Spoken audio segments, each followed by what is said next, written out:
दोस्तों, क्या आप जानते हैं कि क्या होगा अगर आप कांच खा ले तो?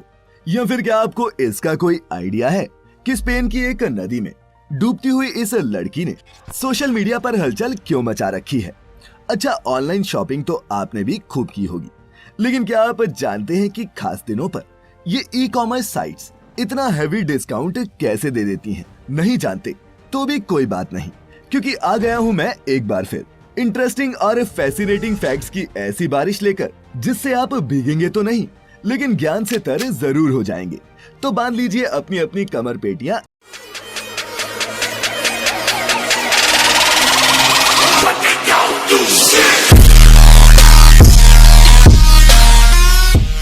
रियलिटी शो पर या फिर सर्कस में कांच खाकर करतब दिखाने वाले आपने कई आर्टिस्ट देखे होंगे, लेकिन क्या आपने कभी ये सोचा है कि जिस कांच का छोटा सा भी टुकड़ा हमें कहीं लग जाए तो खून बहा देता है, उसे निगलने पर क्या होता होगा?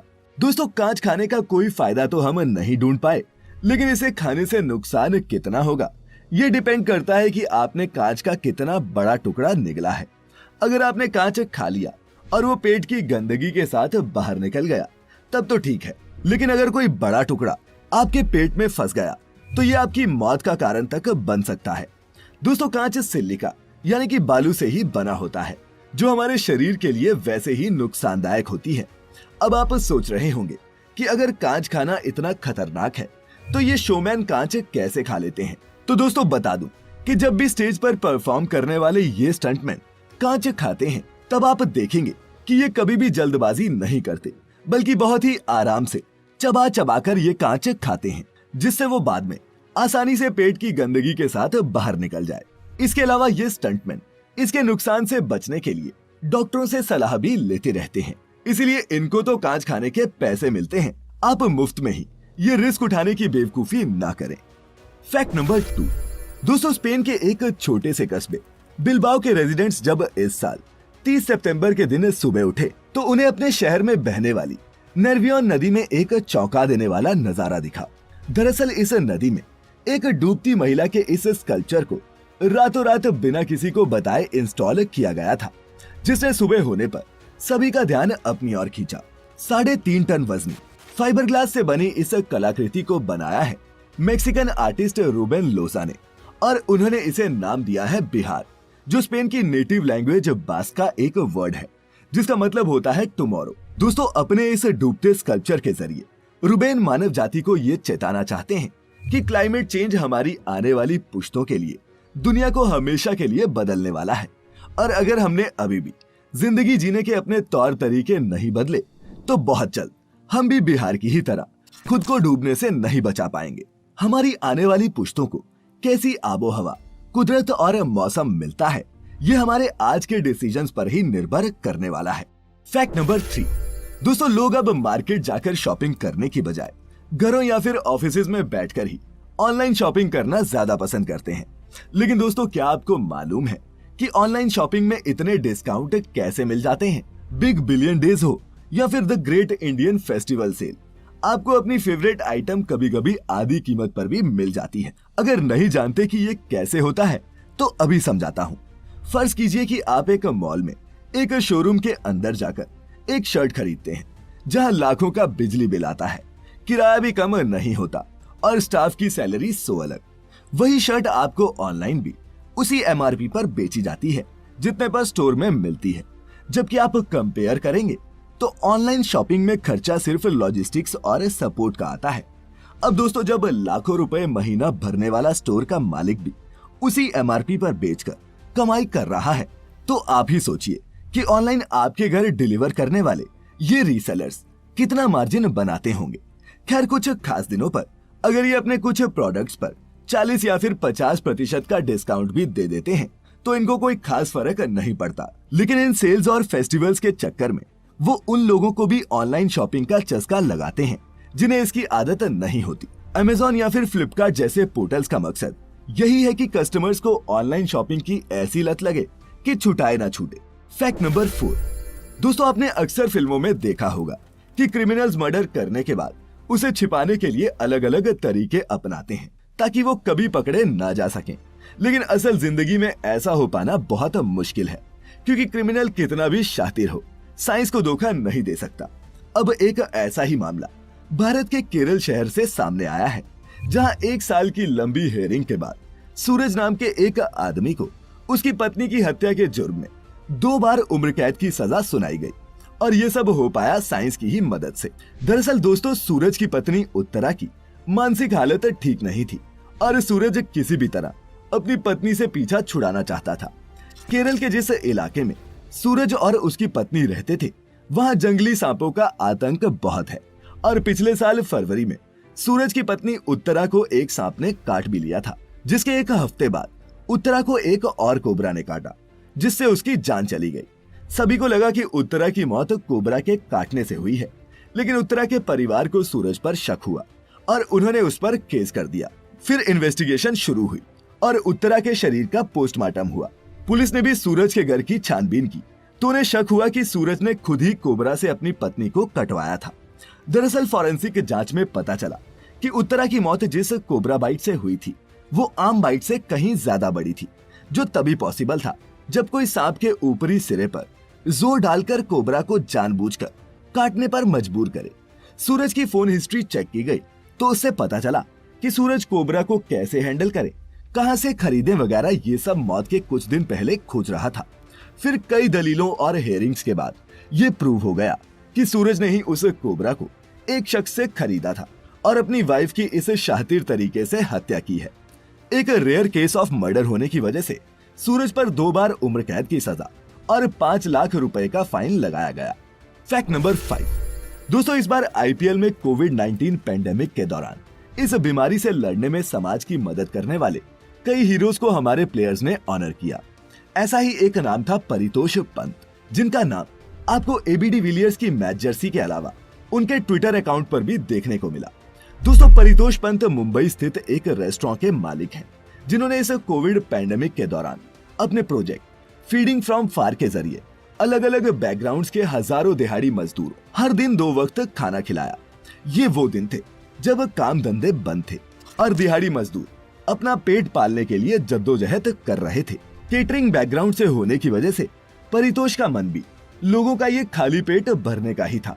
250 वॉलंटियर्स और 4000 डोनर्स की मदद से इन्होंने इन हजारों मजदूरों को खाना खिलाने के अलावा लाखों लोगों तक ड्राई राशन भी पहुंचाया और इस तरह समाज में अपना महत्वपूर्ण योगदान दिया। इस नेक काम के लिए उनको इसी साल प्लान इंडिया इम्पैक्ट अवार्ड से भी नवाजा गया। तो अब समझे कि एबीडी ने परितोष का नाम ऐसे ही नहीं लगा लिया। परितोष बंदा ही कमाल का है। फैक्ट नंबर 6 दोस्तों, अब इस फैक्ट में आपको एक ऐसे मंदिर के बारे में बताने जा रहा हूं जो किसी भगवान या फिर देवता को नहीं बल्कि हमारे देश को समर्पित है। दोस्तों, ये अनोखा मंदिर वाराणसी के महात्मा गांधी काशी विद्यापीठ कैंपस में मौजूद है और इस मंदिर की सबसे बड़ी खासियत यही है कि यहाँ किसी देवी देवता की मूर्ति नहीं है, बल्कि यहाँ पूरे इंडिया के मैप की टोपोग्राफिकल रिप्रेजेंटेशन देखने को मिलती है, वो भी मार्बल में गढ़ी हुई। इस मंदिर का नाम है भारत माता मंदिर। इसे फ्रीडम फाइटर बाबू शिव प्रसाद गुप्ता जी ने बनवाया था और 1936 में इसका उद्घाटन खुद महात्मा गांधी ने किया था। इस टेंपल के मेन हॉल में 3 तरफ से समुद्र से घिरे अखंड भारत का एक विशालकाय मैप है, जिसमें भारत के साथ हिंद महासागर और हिमालय के अलावा अफगानिस्तान, पाकिस्तान, म्यांमार और श्रीलंका को भी दिखाया गया है। इतिहासकारों की माने तो इस मंदिर को बनाने के पीछे का मोटिव अंग्रेजों की डिवाइड एंड रूल पॉलिसी को फेल करना था और ये बताना था कि भारत का हर एक नागरिक हिंदू, मुस्लिम, सिख होने से पहले एक भारतीय है। फैक्ट नंबर 7 दोस्तों, आजकल थाईलैंड के आसपास के इलाके तूफान और भारी बारिश के चलते पानी में डूबे हुए हैं। बाढ़ के ऐसे हालातों में जहां ज्यादातर लोग सुरक्षित और ऊंचे इलाकों की तरफ चले जाते हैं, वहीं नॉन्थाबुरी थाईलैंड के एक रेस्टोरेंट ने इस क्राइसिस में भी अपॉर्चुनिटी ढूंढने का काम किया है। चायोप्राया एंटीक नाम का ये रेस्टोरेंट पानी की इन लहरों के बीच अपने कस्टमर्स को गर्मा गर्म खाना परोसने के लिए खूब सुर्खियां बटोर रहा है। यहाँ आए रिसेंट ट्रॉपिकल तूफान और मॉनसून की बारिश ने इस इलाके में बाढ़ जैसे हालात बना दिए, लेकिन कोविड लॉकडाउन में महीनों नुकसान झेलने वाले इस रेस्टोरेंट के ऑनर तितिपोन जुतिमानो ने डिसाइड किया कि कुछ भी हो वो रेस्टोरेंट बंद नहीं करेंगे और उन्होंने शुरू किया अपने कस्टमर्स को हॉटपॉट सर्फिंग का ये एक्सपीरियंस देना, जिसमें खाना खाने के साथ साथ डाइनर्स को आसपास से गुजरती बोट से बनी वेव्स का भी सामना करना पड़ता है, लेकिन लोकल्स की माने तो वो इस एक्सपीरियंस को बहुत एंजॉय कर रहे हैं और अब इस रेस्टोरेंट पर कस्टमर्स का तांता लगा रहता है। Fact number 8। दोस्तों, शाहरुख खान हो या प्रीति जिंटा, इनके चेहरे पर पड़ने वाले डिंपल्स पर एक पूरा जमाना फिदा था। लेकिन क्या आप जानते हैं कि डिंपल सिर्फ चेहरे पर ही नहीं पड़ते? इन्हें देखिए, ये है डिंपल्स ऑफ वीनस, जिन्हें बैक डिंपल्स या फिर वेनरल डिंपल्स भी कहते हैं, जो कुछ इंसानों की लोअर बैक में पाए जाते हैं। और दोस्तों, डिंपल्स ऑफ वीनस को भी चेहरे पर पड़ने वाले डिंपल्स की ही तरह सुंदरता से जोड़कर देखा जाता है। दोस्तों, बता दूं कि वीनस खूबसूरती की रोमन गॉडेस थी, और हालांकि ये डिंपल्स ज्यादातर फीमेल्स में ही देखने को मिलते हैं, लेकिन ऐसा नहीं है कि आदमियों में ये नहीं पाए जाते। बस तब उन्हें डिंपल्स ऑफ वीनस नहीं, डिंपल्स ऑफ अपोलो कहा जाता है। और बता दूं कि अपोलो भी एक रोमन गॉड ही था। इसके अलावा एथलेटिक लोगों में इन्हें दिखने के चांसेस ज्यादा होते हैं। Fact number 9। दोस्तों, हाइट अच्छी हो तो पर्सनैलिटी अपने आप ही बन जाती है, लेकिन तब क्या जब आपको पता चले कि आपसे लंबा दुनिया में कोई है ही नहीं। रुमेसा गैल्गी एक ऐसी ही महिला का नाम है, और ये दुनिया की सबसे लंबी महिला है। 24 साल की रुमेसा की हाइट 7 फीट से कुछ ज्यादा है, जिसके बिना पर इन्हें गिनीज वर्ल्ड रिकॉर्ड्स द्वारा दुनिया की सबसे लंबी जीवित महिला का टाइटल दिया गया है। असल में रुमेसा वीवर सिंड्रोम नाम के एक जेनेटिक डिसऑर्डर से ग्रस्त है, जिसकी वजह से उसकी हाइट रुकने का नाम नहीं ले रही, और इस बीमारी ने उनकी चलने की क्षमता को भी प्रभावित किया है। कहीं आने जाने के लिए रुमेसा को व्हीलचेयर या फिर वॉकिंग फ्रेम की जरूरत पड़ती है। साल 2014 में गैल्गी ने दुनिया की सबसे लंबी जिंदा टीनेजर का वर्ल्ड रिकॉर्ड बनाया था, जिसके बाद अब उनका नाम दुनिया की सबसे लंबी जीवित महिला के तौर पर भी दर्ज हो चुका है। दोस्तों, क्या आप किसी हद से लंबी महिला को जानते हैं? अगर हाँ, तो उनका नाम और हाइट हमारे साथ भी शेयर करें। खैर, अब वक्त हो चला है आज की इस वीडियो के आपके अपने योर ओन फैक्ट का, जो हमें भेजा है विवेक कुमार गुप्ता जी ने। विवेक जी अपने फैक्ट में बताते हैं कि एक ही आदमी का वजन अर्थ के पोल्स और इक्वेटर पर अलग अलग आता है। माने कि अगर आप इन दोनों जगह पर अपना वजन मापेंगे तो वो एक सा नहीं होगा। और दोस्तों, ऐसा होता है अर्थ की एंगुलर एक्सीलरेशन की वजह से। इसे समझने के लिए आपका पहले ये जानना जरूरी है कि अर्थ अपने इक्वेटर के अलोंग रोटेट करती है। इसीलिए इक्वेटर पर जहां कोई भी बॉडी रोटेशन की वजह से सेंट्रीफ्यूगल फोर्स प्रोड्यूस करती है, वहीं एग्जैक्ट 90 डिग्री नॉर्थ या फिर साउथ पोल पर रोटेशन की ये स्पीड लगभग 0 होती है। इक्वेटर पर खड़े होने वाले आदमी से प्रोड्यूस होने वाली ये सेंट्रीफ्यूगल फोर्स करती क्या है कि ग्रेविटी के अपोजिट काम करती है, और उसे फ्रैक्शन से ही सही कम करने का काम करती है। अब फिजिक्स पढ़ी है तो आप जानते होंगे कि हमारा वेट और कुछ नहीं, मास मल्टीप्लाइड बाय ग्रेविटी ही होता है। इसीलिए इक्वेटर पर कम ग्रेविटेशनल फोर्स लगने की वजह से हमारा वेट भी कम आता है, और पोल्स पर बिना किसी अपोजिंग फोर्स की मौजूदगी में वजन ज्यादा आता है। तो क्या समझे? नहीं समझे तो कमेंट्स में कंफ्यूजन दूर कर लें।